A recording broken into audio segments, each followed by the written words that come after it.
Steve, can you tell me what happened the other night? Yeah. Basically, we've had a few photos of shoplifters around the area.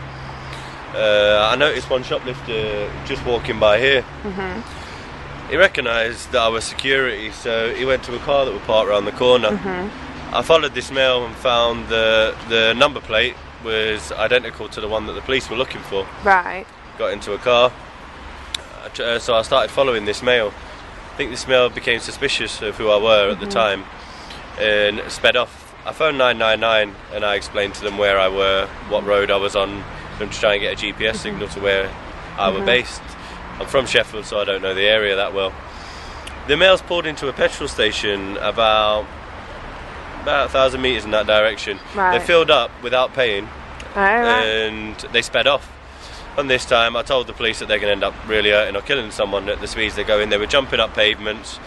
They just did everything they can to get away. I asked the police could I follow. They agreed that the males needed to be stopped. So they asked me to try and keep at a safe distance from them until they can get a unit. Only problem was the nearest police unit were about 15 minutes away. So I was following these males. We were going in excess of speeds of 90, 100 miles an hour, going through red lights. Obviously I was taking a lot more precaution than they were. I think at one point the males thought they lost me, so they slowed down, then realised I was 2-3 cars behind, sped off again. All this time I've had the police on loudspeaker and they're relaying information to me where I am.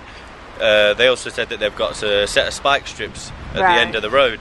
Unfortunately the males turned right, so they completely missed the spike strips. So I carried on following them and I noticed some blue lights behind me. Nicest feeling in the world. There were 3 cop cars. Wound down my window, pointed in that direction. As soon as the males saw the police, that was it. They floored it. They went down a country road well in excess of 120 miles an hour. 3-4 police cars chased after them. I was still following them at the time, and then I realised that the 999 operator told me, slow down, stop, okay, so you don't need to go any further. Operator were really good because when I did eventually slow down, he asked me to take the keys out of the ignition, turn the car off, put the keys on the side and wait. And he waited obviously until someone else made sure I was okay to drive again. Obviously the adrenaline rushing. Didn't have a clue where I was at this time, so I had to get my sat nav and come back.